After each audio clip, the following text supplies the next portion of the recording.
अरे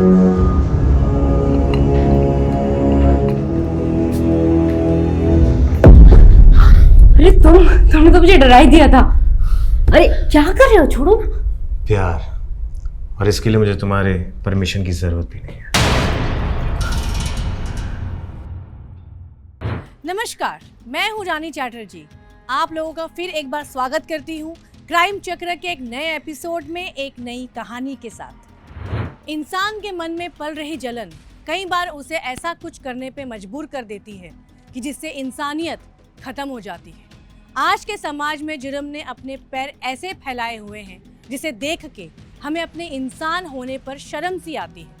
ये कैसे समाज की ओर हम बढ़ रहे हैं? आज हम आपको जुर्म की एक सच्ची घटना पर आधारित कहानी के नाट्य रूपांतरण के जरिए समाज में पनप रही नफरत से रूबरू कराएंगे।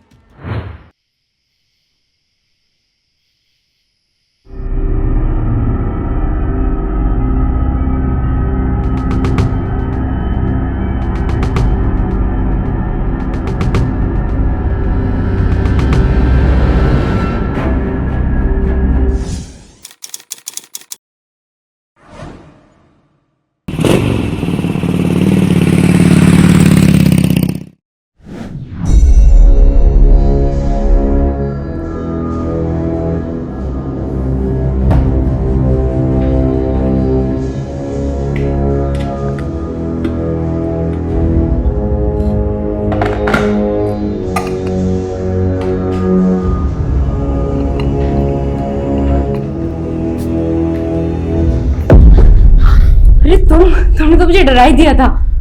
अरे क्या कर रहे हो, छोड़ो ना। प्यार, और इसके लिए मुझे तुम्हारे परमिशन की जरूरत भी नहीं है।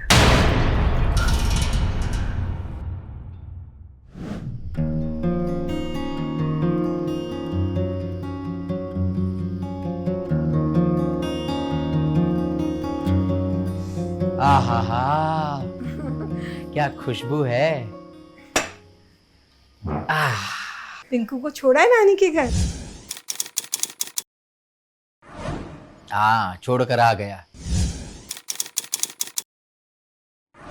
तुम्हें तो पता है ना कि जैसे स्कूल की 3-4 दिन की छुट्टी होती है वो जिद पकड़ लेता है कि नानी के घर जाना है, नानी के घर जाना है।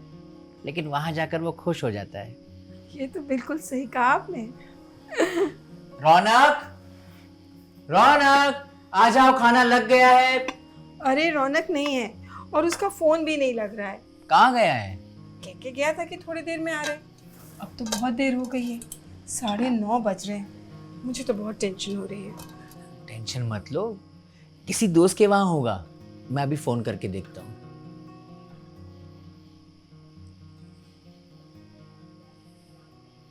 हाँ देव बेटा, मैं रौनक का पापा बोल रहा हूँ।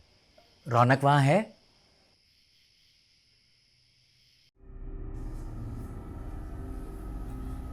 कुछ पता चला? ऐसा तो वो कभी भी नहीं करता है।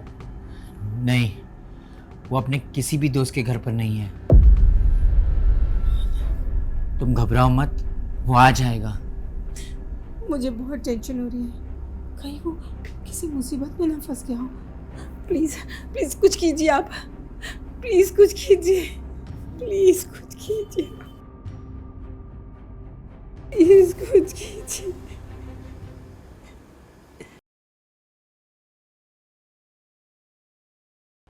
मिडिल क्लास फैमिली में अक्सर बच्चों का एक समय के बाद घर से बाहर होना और उनकी कोई खबर ना मिलना परिवार के लिए चिंता का विषय होता है। कहाँ रह गया होगा रौनक, जो कभी इतनी देर रात तक बाहर नहीं रहता।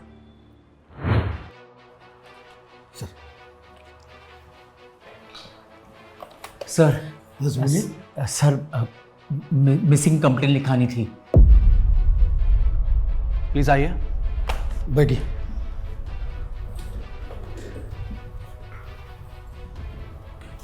जी कहिए, कौन लापता है? मेरा बेटा रौनक आज शाम से घर से बाहर गया, अभी तक घर नहीं लौटा है। कितने साल का आपका बेटा?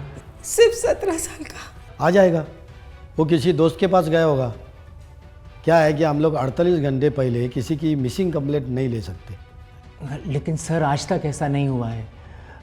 जब भी लेट होता था तो वो फ़ोन करके बता देता था, और आज तो रौनक का फ़ोन भी नहीं लग रहा है। सर प्लीज़, सर कुछ कीजिए सर।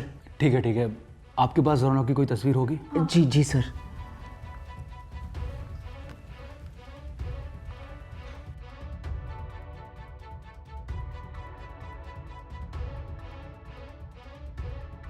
ये फ़ोटो को सभी थानों में सर्कुलेट करवा दो।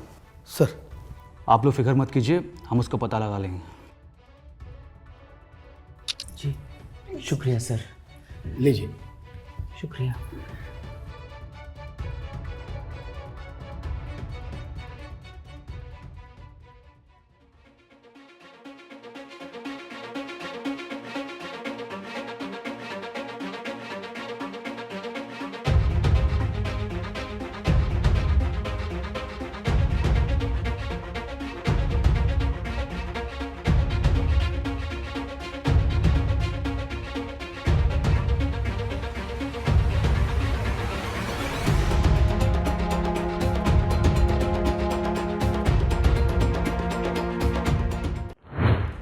रौनक की तलाश के लिए पुलिस ने आसपास के थानों और चेक पोस्ट पे अलर्ट जारी कर दिया था, पर रौनक आखिर में था कहाँ?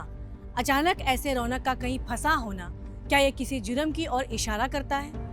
इस केस में नया मोड़ तब आया जब किडनैपर की एक चिट्ठी रौनक के घर वालों तक पहुंची।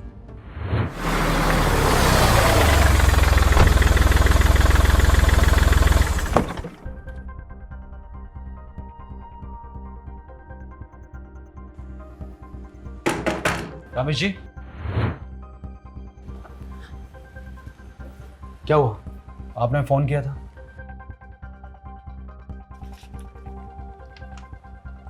तुम्हारा बेटा रौनक हमारे कब्जे में है। अगर उसे जिंदा देखना चाहते हो तो 20 लाख रुपए तैयार रखना और अगले खत का इंतज़ार करना। और अगर पुलिस को इत्तला करने की कोशिश की तो अल्लाह कसम तुम्हारे बरखुरदार की लाश भी नहीं मिलेगी। अल्लाह हाफिज। इंस्पेक्टर साहब, मुझे बहुत डर लग रहा है। मेरा बेटा किस हाल में होगा, कहाँ होगा? मैडम जी आप डरिए मत, हमें सिर्फ आपसे पूछताछ करनी है। प्लीज कोऑपरेट करिए। आपकी किसी से दुश्मनी या झगड़ा? सर हम तो सीधे साधे लोग हैं, एक छोटा सा परिवार। मेरी बीवी रोशनी और मेरे 2 बेटे, बड़ा रौनक और छोटा पिंकू। सुखी परिवार, खुशहाल परिवार। हम लोग को किसी के साथ क्या रंजिश, क्या दुश्मनी होगी? किसी पे शक है आपको? रौनक की किडनैपिंग हुई थी, उसके पहले ऐसा कुछ हुआ था जैसे हम सुराग लगा सके? नहीं सर, ऐसा तो कुछ भी नहीं हुआ था। ये रौनक का कमरा कहाँ है? ये सीढ़ी के पास पहला कमरा। हमें रौनक के कमरे की तलाशी लेनी होगी, शायद कोई सुराग मिल सके जिससे पता चल सके कि इन सब के पीछे कौन है। रमेश जी, ये लेटर जिसने भी लिखा है देखकर ऐसा लगता है कि उसकी बोलचाल की भाषा उर्दू है। क्या आपका कोई जानने पहचानने वाला है जो कि मुस्लिम है? नहीं सर, ऐसा तो कोई नहीं है। आपके घर पे कौन कौन आता जाता है? हम लोगों के सिवा हमारे घर की मेड और मधु, जो हमारे बच्चों की ट्यूशन टीचर है। एक काम करो सर। कांस्टेबल के साथ जाओ और मेरे से पूछताछ करो, मधु को थाने बुलाओ। सर।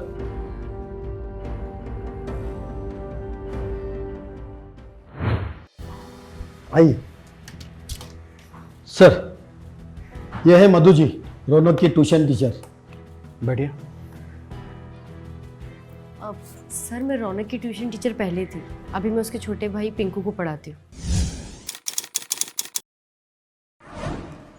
कोई खास वजह? सर खास वजह तो कुछ नहीं है, बस वो हायर क्लास में चला गया है और मैं 10th तक के बच्चों को ही पढ़ाती हूँ। आपको तो पता होगा ना, रौनक किडनैप हुआ है, इसलिए आपको यहाँ बुलाया। हाँ सर मुझे पता है, और मुझे बहुत ज़्यादा टेंशन भी हो रही है कि रौनक किस हाल में होगा। मधु जी, रौनक ने कभी कुछ आपसे शेयर किया कि वो किसी प्रॉब्लम में है, या आपको क्या लगता है कि रौनक की किडनैपिंग के पीछे किसका हाथ हो सकता है? क्योंकि आप उसके घर पे काफ़ी आती जाती रहती हैं। जी सर, आना जाना तो लगा ही रहता है, क्योंकि हफ्ते में 5 दिन मैं उसके भाई को पढ़ाती हूँ और पहले मैं उसको भी पढ़ाती थी, तो काफ़ी सालों से आना जाना लगा रहता था सर। पर सर रौनक ने मुझसे कभी कुछ शेयर नहीं किया। इनफैक्ट वो तो बहुत ही अच्छा बच्चा है सर, ना ही किसी के साथ कोई लड़ाई है, ना ही कोई प्रॉब्लम। अच्छा, रौनक का कोई मुस्लिम दोस्त या जानकार था? देखिए, अगर आप कुछ जानती हैं तो प्लीज़ हमें बताइए, ये रौनक की ज़िंदगी का सवाल है। सर रमेश जी और रोशनी जी के एक फ्रेंड है, वो मुस्लिम है और उनका पहले काफ़ी आना जाना भी था। पहले मतलब? सर पहले मतलब अभी शायद उनके बीच में कुछ प्रॉब्लम चल रहा है, क्योंकि रमेश जी को उनका घर आना और रोशनी जी से बातचीत करना शायद पसंद नहीं था। ये इनका कोई नाम है? सर नाम तो मुझे याद नहीं है। और सर हाँ, एक और चीज़, रोशनी जी की जो मेड है ना, वो भी मुस्लिम है। ठीक है, आप जाइए, अगर कुछ ज़रूरत पड़ी तो आपसे कांटेक्ट करेंगे। ठीक है सर, थैंक यू। ये मेड के बारे में कुछ पता चला? अब तक नहीं सर। फिर रमेश जी और रोशनी जी का कौन फ्रेंड के बारे में पता लगा? सर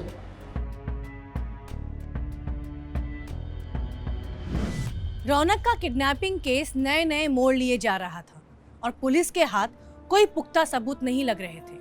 हर तरफ से मिली जानकारियां अलग अलग लोगों की तरफ इशारा कर रही थी, पर कोई भी एंगल से रौनक को सही सलामत वापस लाने के रास्ते नजर नहीं आ रहे थे। सर, ये सीसीटीवी फुटेज देखिए। रौनक आनंद नगर के पार्क के सामने से गुजर रहा है।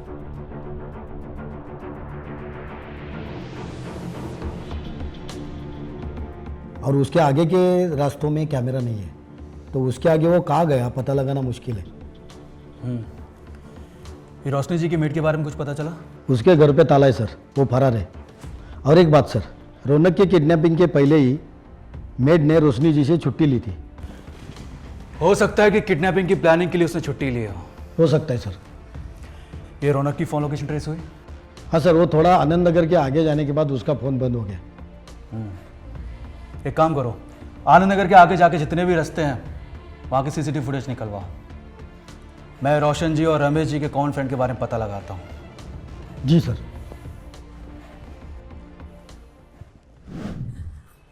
आखिर क्या ऐसी बात थी जो रोशनी जी और रमेश जी छुपा रहे थे? अपने ही बेटे की जान को खतरा होते देख भी वो अपने उस कॉमन फ्रेंड के बारे में पुलिस को जानकारी नहीं दे रहे थे। और आखिर रोशनी जी की मेट कहाँ थी?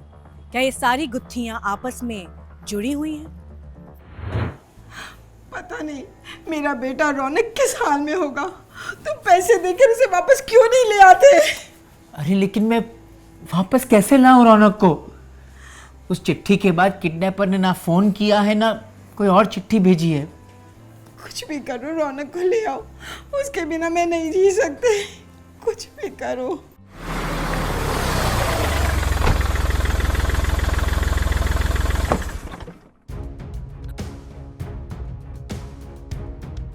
रमेश जी। इंस्पेक्टर साहब, आप मेरी बेटी रौनक का कुछ पता चला? इन्वेस्टिगेशन जारी है, हम आप दोनों से कुछ पूछने आए हैं। जी। हमें पता चला है कि आप दोनों का कोई कॉमन फ्रेंड था जिसका काफ़ी आना जाना था आपके घर में। कौन सर? ये तो आप ही हमें बताएंगे कि जिसका घर में आने जाने से और रोशनी जी के मिलने से आपको काफ़ी दिक्कत होती थी। ऐसा कोई नहीं है सर। और ये बात आपको किसने बताई? मधु ने। पर मधु मैडम ने ऐसा क्यों कहा? वही तो पता लगाना है कि वो झूठ बोल रही हैं कि आप दोनों। सर, हमारे बच्चे की जान जा रही है और आप है कि हम पर ही शक कर रहे हैं। देखिए, पूछताछ करना हमारा काम है और क्राइम करने वाले के चेहरे पर नहीं लिखा रहता है कि उसने क्राइम किया है या नहीं। सर, हम लोग सच कह रहे हैं। ऐसा कोई फ्रेंड नहीं है जिसके बारे में मधु मैडम बता रही है। ठीक है, वो तो हम पता लगा ही लेंगे।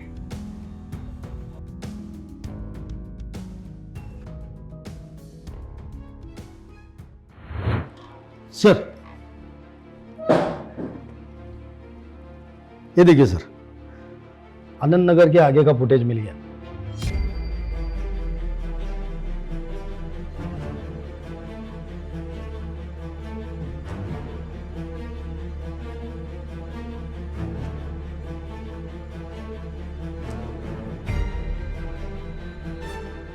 इसमें तो दिख रहा है कि ये बाइक वाला रौनक से बात कर रहा है और फिर दोनों साथ में निकल गए।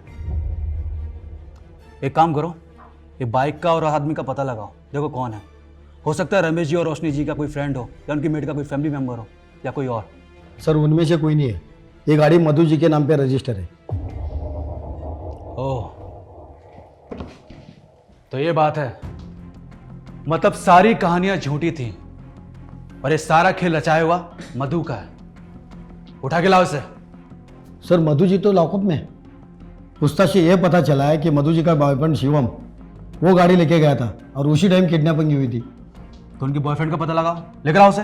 सर।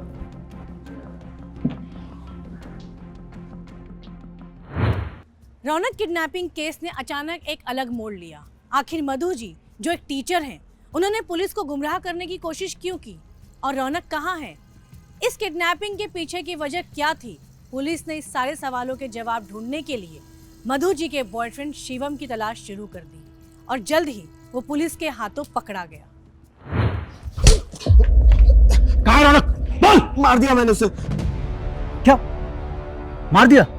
हाँ, जिस दिन मैं उसे किडनैप करके लाया था उसी रात मैंने उसे मौत के घाट उतार दिया।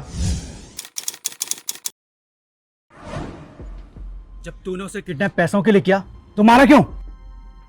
कौन कहता है कि मैंने उसे पैसों के लिए किडनैप किया था? मैं उससे नफरत करता था। मेरी मधु के आगे पीछे घूमता था, वो उससे चिपकता था।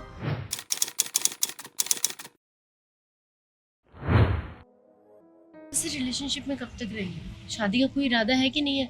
शादी के लिए पैसे चाहिए और पैसे हमारे पास अभी है नहीं। एक बार इकट्ठा हो जाएंगे तो फिर शादी भी कर लेंगे। अरे बट हेलो मैम। हाय रौनक, कैसे हो आप? मैं अच्छी हूँ। मैम आपको पता है जो आपने मुझे डिवाइड एंड रूल का जो फॉर्मूला सिखाया था, कॉलेज में सिर्फ मैंने किया उसे और कोई नहीं कर पाया। क्या बात है यार।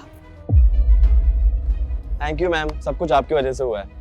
अच्छा मैम ठीक है, मुझे अगर कोई भी डाउट हुआ तो मैं शाम को आता हूँ और आपको कॉल करता हूँ, चलेगा ना? पक्का, जरूर आ जाओ। Okay ma'am, bye. Thank you. क्या था ये? क्या था मतलब? मतलब तुमने इसे हक कैसे किया? वो स्टूडेंट है मेरा। स्टूडेंट को हक करते हैं क्या? अब तुम ज्यादा इनसिक्योर नहीं हो रहे हो? Whatever यार, I don't like it। जब देखो तब वो मेरी मधु के आगे पीछे घूमता रहता था, उसके पीछे पड़ा रहता था, वो उससे चिपक करके बात करता था। बस मुझे सब पसंद नहीं था। तूने अपने दिमाग की गंदगी के चक्कर में एक मासूम की जान ले ली। रौनक की बॉडी कहाँ है? कैसे मारा उसको?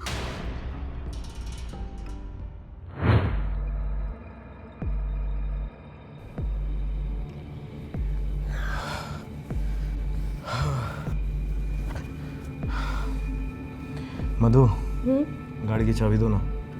गाड़ी की चाबी क्यों? अरे हमारी शादी के लिए कुछ पैसे इकट्ठा करने थे। पर अभी हाँ कुछ काम है, बाद में बताऊंगा, अभी चाबी दो ना। हॉल में रखिए।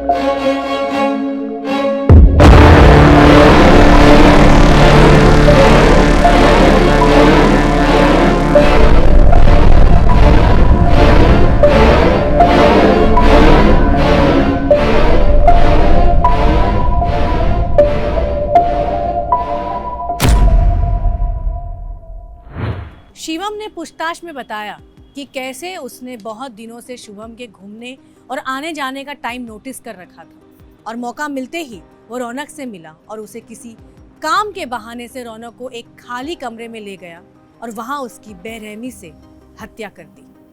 पुलिस की पूछताछ में ये बात भी सामने आई कि शिवम ने किडनैपिंग की बात पहले तो मधु से छुपाई पर बाद में उसे बताया, पर तब तक वो रौनक की हत्या कर चुका था और पुलिस को गुमराह करने के लिए शिवम ने चिट्ठी को थोड़े उर्दू तरीके से लिख के और मधु की मदद से केस को गुमराह करने की कोशिश की।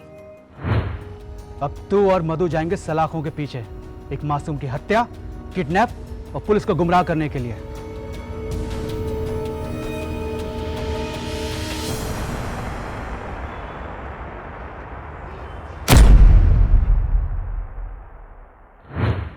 तो इस कहानी में आपने देखा कि कैसे एक जलन की भावना ने इतने बड़े अपराध का रूप ले लिया। मैं रानी चैटर्जी आप लोगों से विदा लेती हूं और फिर मुलाकात होगी क्राइम चक्र के एक नए एपिसोड में एक नई कहानी के साथ। तब तक सुरक्षित रहिए, सतर्क रहिए और क्राइम चक्र देखते रहिए। जय हिंद।